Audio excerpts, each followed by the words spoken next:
ಕೃತಕ ಬುದ್ಧಿಮತ್ತೆ ತಂತ್ರಜ್ಞಾನ ಬಳಸಿ ವಾಹನಗಳಿಗೆ ವಿಶೇಷ ಕ್ಯಾಮೆರಾ ಅಳವಡಿಸಿ ಯೆಲ್ಲೋ ಇಮೇಜ್ ಪ್ರಾಸೆಸಿಂಗ್ ಮಾದರಿ ಮೂಲಕ ಪೂರ್ವ ನಗರ ಪಾಲಿಕೆ ವ್ಯಾಪ್ತಿ ಸುಮಾರು 1600 ಕಿಲೋಮೀಟರ್ ಉದ್ದದ ರಸ್ತೆಗಳನ್ನು ಸಂಪೂರ್ಣವಾಗಿ ಸ್ಕ್ಯಾನ್ ಮಾಡಲಾಗಿದೆ ಎಂದು ಪೂರ್ವ ಪಾಲಿಕೆ ವಿಭಾಗದ ಆಯುಕ್ತ ಡಿಎಸ್ ರಮೇಶ್ ತಿಳಿಸಿದರು.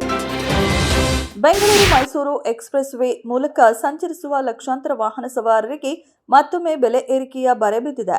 ರಾಷ್ಟ್ರೀಯ ಹೆದ್ದಾರಿ ಪ್ರಾಧಿಕಾರ ಬೆಂಗಳೂರು ನಿಡಘಟ್ಟ ಮಾರ್ಗದ ಕಣಿವೆಣಕಿ ಹಾಗೂ ಶೇಷಗಿರಿಹಳ್ಳಿ ಟೋಲ್ ಪ್ಲಾಜಾಗಳಲ್ಲಿ ಟೋಲ್ ಶುಲ್ಕವನ್ನು ಮತ್ತೊಮ್ಮೆ ಹೆಚ್ಚಿಸಿದ್ದು ಹೊಸ ದರಗಳು ಜಾರಿಗೆ ಬಂದಿದೆ.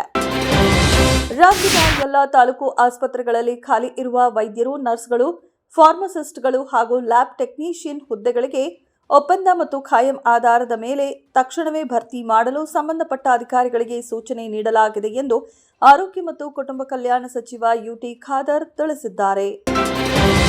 ದೇಶದ ರಾಜಧಾನಿಯಲ್ಲಿ ನ್ಯಾಯಕ್ಕಾಗಿ ಶಾಂತಿಯುತ ಮಾರ್ಗದಲ್ಲಿ ಹೋರಾಟ ಮಾಡುತ್ತಿರುವ ವಿದ್ಯಾರ್ಥಿಗಳು ಹಾಗೂ ಯುವ ಜನರನ್ನ ಅಮಾನುಷವಾಗಿ ನಡೆಸಿಕೊಳ್ಳುತ್ತಿರುವ ಬಿಜೆಪಿ ನೇತೃತ್ವದ ಎನ್ಡಿಎ ಸರ್ಕಾರದ ನಡೆ ಯುವಜನ ವಿರೋಧಿ ಹಾಗೂ ಸರ್ವಾಧಿಕಾರಿ ಧೋರಣೆಯಾಗಿದೆ ಎಂದು ಜಿಲ್ಲಾ ಕಾಂಗ್ರೆಸ್ ವಕ್ತಾರ ಕೆ ವಿಕಾಸ್ ಹೆಗ್ಡೆ ಟೀಕಿಸಿದ್ದಾರೆ. ಸಿಲಿಕಾನ್ ಸಿಟಿ ಬೆಂಗಳೂರಿನಲ್ಲಿ ಎಲ್ಲೆಂದರಲ್ಲಿ ಪ್ರತಿಭಟನೆ ನಡೆಸುವ ಸಂಘಟನೆಗಳು, ರಾಜಕೀಯ ನಾಯಕರು ಹಾಗೂ ಕಾರ್ಯಕರ್ತರಿಗೆ ನಗರ ಪೊಲೀಸ್ ಆಯುಕ್ತರು ಖಡಕ್ ಎಚ್ಚರಿಕೆ ನೀಡಿದ್ದಾರೆ.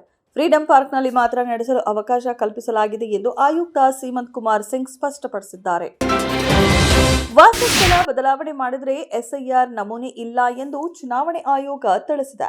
ಕರಡು ಮತದಾರರ ಪಟ್ಟಿ ಪ್ರಕಟವಾದ ನಂತರ ಫಾರ್ಮ್ 8 ಭರ್ತಿ ಮಾಡಿ ನೀವು ಈಗಿರುವ ಸ್ಥಳಕ್ಕೆ ಬದಲಾವಣೆ ಮಾಡಿಕೊಳ್ಳಬೇಕು ಎಂದು ಹೇಳಲಾಗಿದೆ.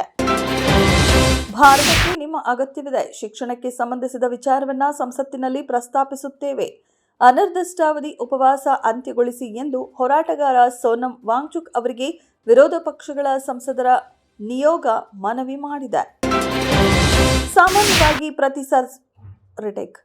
ಸಾಮಾನ್ಯವಾಗಿ ಪ್ರತಿಸ್ಪರ್ಧಿಗಳೆಂದು ಪರಿಗಣಿಸಲಾಗುವ ಭಾರತ ಮತ್ತು ಚೀನಾ ನಡುವಿನ ಸಂಬಂಧಗಳು ಕರಗುತ್ತಿರುವ ಹಾಗೆ ಕಾಣುತ್ತಿವೆ. ಭಾರತ ಮತ್ತು ಚೀನಾ ನಡುವಿನ ಸಂಬಂಧಗಳ ಮೇಲಿನ ಮಂಜುಗಡ್ಡೆ ನಿಧಾನವಾಗಿ ಕರಗುತ್ತಿದೆ ಎಂದು ತೋರುತ್ತಿದೆ. ಚೀನಾದ ರಿಯಲ್ ಅಡ್ಮಿರಲ್ ಯು ಜಿಯಾನ್ ಭಾರತೀಯ ಸೇನೆಗೆ ಕೃತಜ್ಞತೆ ಸಲ್ಲಿಸುವ ಮೂಲಕ ಅತ್ಯಂತ ಸಕಾರಾತ್ಮಕ ಹೇಳಿಕೆ ನೀಡಿದ್ದಾರೆ.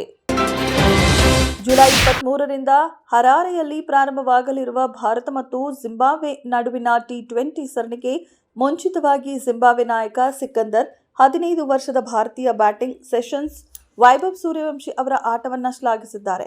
ಹಾಗೆಯೇ ಸರಿಯಾಗಿ ಪ್ರೋತ್ಸಾಹಿಸಿದರೆ ವೈಭವ್ ಒಂದು ಪೀಳಿಗೆಯವರೆಗೂ ನೆನಪಿನಲ್ಲಿ ಉಳಿಯುವ ಶ್ರೇಷ್ಠ ಆಟಗಾರನಾಗಿ ಬೆಳೆಯುತ್ತಾನೆ ಎಂದು ವಿಶ್ವಾಸ ವ್ಯಕ್ತಪಡಿಸಿದ್ದಾರೆ. ತಮಿಳುನಾಡು ಸಿಎಂ ವಿಜಯ್ ಅಭಿನಯದ ಬಹುನಿರೀಕ್ಷಿತ ಜನನಾಯಕನ್ ಸಿನಿಮಾ ಜುಲೈ 23ರಂದು ತೆರೆ ಕಾಣ್ತಿದೆ. ಆದರೆ ತಮಿಳುನಾಡಿನಲ್ಲಿ ಸರ್ಕಾರಿ ನಿಯಮಾವಳಿಯಂತೆ ಟಿಕೆಟ್ ದರವನ್ನು ₹190ಗೆ ಮಿತಿಗೊಳಿಸಲಾಗಿದ್ದರೂ ಕೆಲವು ಚಿತ್ರಮಂದಿರಗಳಲ್ಲಿ ಅಕ್ರಮವಾಗಿ ಹೆಚ್ಚಿನ ಬೆಲೆಗೆ ಟಿಕೆಟ್ ಮಾರಾಟ ಮಾಡುತ್ತಿರುವುದು ತೀವ್ರ ಗೊಂದಲ ಮತ್ತು ಆಕ್ರೋಶಕ್ಕೆ ಕಾರಣವಾಗಿದೆ.